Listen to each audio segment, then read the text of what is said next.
Selamat siang, gue mau bahas 3 match seperti kemarin gue bilang, dan gue rasa tiga-tiga ini cukup layak untuk dibahas. Sebelum gue main bola ntar gue upload dulu. Oke, tiga-tiganya itu adalah Barcelona Levante, Spurs lawan City, dan Burnley Arsenal. Di luar skor dan hasil memang ada banyak faktor drama. Oke, kita mulai dulu dengan Barcelona. Barcelona di bawah Setien, banyak yang mengkritik, banyak juga yang mendukung.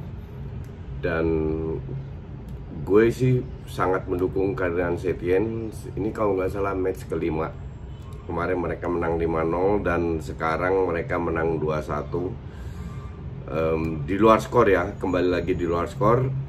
Permainan tidak terlalu banyak passing sampai 1000, tapi cukup banyak, 2 kali dari Levante 700 lebih, 740. Dan gue rasa kalau melihat matchnya kemarin itu harusnya lebih banyak, bisa jumlah passing harus lebih banyak. Kemarin itu antara gaya barunya Setien dan gaya lamanya Valverde, sekali-sekali masih terlalu banyak dribbling. Tapi harus diakui kalau nonton match itu Levante benar-benar bermain ke depan ya. Mereka pelan-pelan secara kolektif memaksa untuk pemain Barca tidak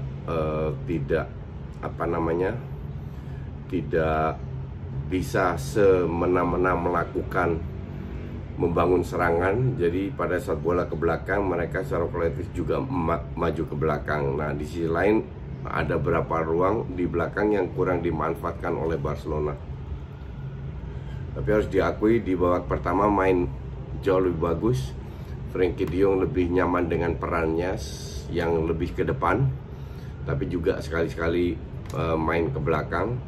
Griezmann bekerja sangat keras, walaupun orang mungkin melihat Griezmann dicuekin sama Messi, nggak dapat bola dan lain-lainnya. Kalau gue ngelihat justru tidak, tugas Griezmann ya untuk membuka ruangan, dan 2 kali berhasil bola ke Ansu Fati, dalam 2 menit 2 assist Messi dan 2 kali kena kolong. Harusnya Barca bisa menang lebih banyak. Messi bermain tidak terlalu bagus-bagus amat kemarin, terutama di babak kedua agak menurun. Tapi ini kembali lagi sebuah proses di mana butuh performa dari 11 pemain. Busquets bermain cukup bagus kemarin. Lini tengah lah bermain cukup bagus. Nggak ada Vidal, Rakitic yang bermain. Jadi sebagai pemain tengah itu sangat sulit untuk bermain di Barcelona, karena mereka bermain begitu rapat, begitu ke depan, sehingga beberapa kali itu kena counter. Tapi itu risiko kalau lu bermain seperti ini ya, dan kemarin bisa diantisipasi. Gol kemarin buat Levante menit 90 itu bonus lah, mereka bekerja keras. Tapi yang penting sekarang dalam momen ini yang penting adalah bermain bagus dan menang dulu. Itu mereka tunjukkan bahwa mereka sudah bisa menjalankan filosofinya dari Setien, walaupun tetap butuh waktu. Tapi kemenangan ini akan meningkatkan percaya diri dari para pemain Barcelona, karena 2 minggu lagi kita tahu ada Champions League, dan dalam sistem gugur itu sangat penting. Gue tetap optimis Barcelona akan end up di atas Madrid, karena Madrid bermain sering kali tidak bagus. Seharusnya nggak menang tuh lawan ATM, bahkan lawan Valladolid pun tidak. Tapi mereka lagi dapat angin segar, dan sampai kapan itu angin segar berlalu. Jadi kita lihat ke depannya Barcelona seperti apa prestasinya. Semoga bisa tetap melaju, menjalankan kembali filosofinya Barcelona. Oke, terus ke Arsenal. Arsenal ini di bawah si Arteta, permainan yang paling buruk, sangat buruk. Sekarang lu susah juga sebagai pelatih, dapat ruang, passing ke depan, pemain depan nggak bisa kontrol bola. Martinelli sama Lacazette itu ancur-ancuran mainnya, frustrasi juga. Gundosi terlalu lambat dalam membangun serangan, dia harus lebih pintar lagi. Berapa kali dia membuktikan bisa, tapi kemarin ngedrop. Özil juga nggak kelihatan. Aubameyang dapat 3 kali peluang, 3 kali flop. Ya bisa terjadi bermain buruk, tapi definitely ada satu perubahan yang sangat signifikan yang sebelumnya tidak terjadi di bawah Emery, yaitu defense-nya. Defense-nya jauh lebih menjanjikan daripada sebelumnya. Bahkan kalian lihat semua yang nonton match itu, Mustafi sudah 2 match beruntun ya, main bagus. Untuk levelnya bagus banget malah. David Luiz juga bermain very solid. Kedua wingback, si Bellerin, so not bad. Pada saat Saka cedera, di babak kedua ditarik keluar, Torreira masuk, mereka berubah ke 3-4-3. 3 back di belakang itu, Mustafi agak ke kanan, Luiz di tengah, Granit Xhaka agak ke kiri, sehingga Torreira masuk bermain di tengah dengan Gundosi. Torreira juga tidak terlalu agresif, tapi Auba 3 match belum datang ya. Gue rasa ritme permainan dia belum dapatkan, hanya Lacazette yang kalau gue bilang harus berubah. Kalau nggak ntar lagi diganti sama Nketiah, karena dia sudah berapa kali mendapatkan peluang dan tidak menunjukkan sebagai striker, walaupun dia tetap bekerja keras. Mungkin dia bekerja sangat keras sehingga kurang konsen, dia ingin sangat membuktikan sehingga dia lupa dengan spesialisasinya, yaitu cetak gol. Beruntung Burnley sempat shooting J. Rodriguez kena mistar. Ya beruntung sih nggak kalah. Tapi ya sudah, this is one of those match dimana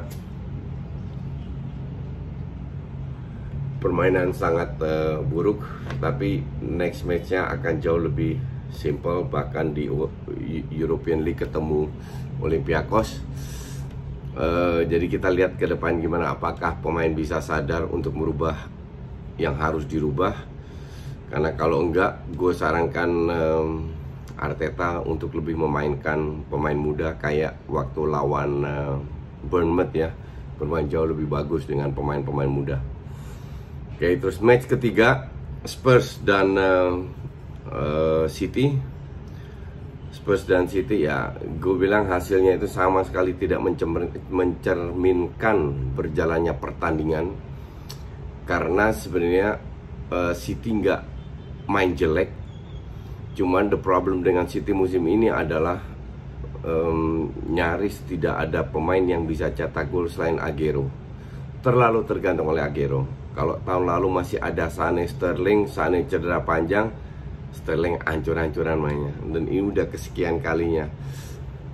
Netizen pada bertanya, kenapa Sterling tidak diganti? Ya, mau ganti dengan siapa? Karena biasanya di sayap kiri Bernardo Silva bisa bermain. Tapi Bernardo Silva berapa match itu juga mainnya jelek banget. Ya 2-0, kalau gue bilang bukan murni kesalahan dari lini belakangnya, tapi pertandingan ini berubah pada Zinchenko mendapatkan kartu kuning kedua, merah, dan bermain dengan 10 orang pun itu City lebih banyak menyerang daripada bertahan. Tapi pertanyaan gue adalah, kalau lo merasa oh ya Mourinho berhasil dengan bermain bertanya, berapa tim sih yang bermain menyerang lawan MU, lawan Spurs contohnya? Kan nyaris gak ada, rata-rata kan lebih bertahan. Jadi gue lihat ada kesamaan antara Spurs dan MU, di mana mereka lebih bagus bermain jika mereka melakukan reaction football, bukan action football, bukan mengambil inisiatif. Jadi Spurs ini jauh bumi dan langit dibanding dengan Spurs Pochettino, di mana mereka selalu menyerang, selalu bermain lepas, selalu bermain bagus, tidak selalu menang. Tapi sangat berbeda dengan tidak adanya Eriksen. Itu sangat berpengaruh ke depannya. Ya, orang bilang Bergwijn cetak banyak, bermain bagus, cetak golnya bagus. Iya, ini baru 1 match dan Bergwijn itu bermain tidak terlalu bagus-bagus amat seperti ya sisanya Spurs. Dan kedua yang membuat pertandingan bisa berubah itu penalti. Wasit Inggris ini tiap Tiap minggu selalu ada yang bikin blunder, dan blunder yang skala dunia akhirat. Luar biasa. Mereka itu punya VAR. Di VAR kelihatan bahwa itu aturan lama, aturan sepak bola lama. Orang yang ngerti bola dikit tahu kiper tidak boleh bergerak dari garis sebelum bola disentuh. Dengan adanya VAR harusnya itu lebih mendukung. Kelihatan kembali sebelum bola disentuh, kiper sudah maju 30 cm ke depan dan tidak masuk. Kasus seperti ini terjadi sebelumnya, pada saat sehari sebelumnya di VVV lawan FC Utrecht. Utrecht dapat penalti, nggak masuk, dia ambil ulang karena pemain VVV lebih cepat masuk lapangan sebelum bola ditendang. Nah, itulah gunanya VAR. Kenapa di Inggris nggak bisa? Oke, tapi ya inilah drama yang harus dialami oleh Pep. Kalau gue bilang bukan karena strateginya, karena mereka menguasai pertandingan, mendapatkan peluang, hanya nggak ada yang bisa cetak gol. Itu yang jadi masalah, terlalu tergantung oleh Aguero. Tapi anyway, semoga City dan Liverpool menang terus, biar komentatornya jeblok, karena di bawah itu sangat tidak konsisten. Jarak cuman berapa? 8, 9, 10, 11. Sangat bisa, dengan ada 14 match lagi, sangat bisa disalib.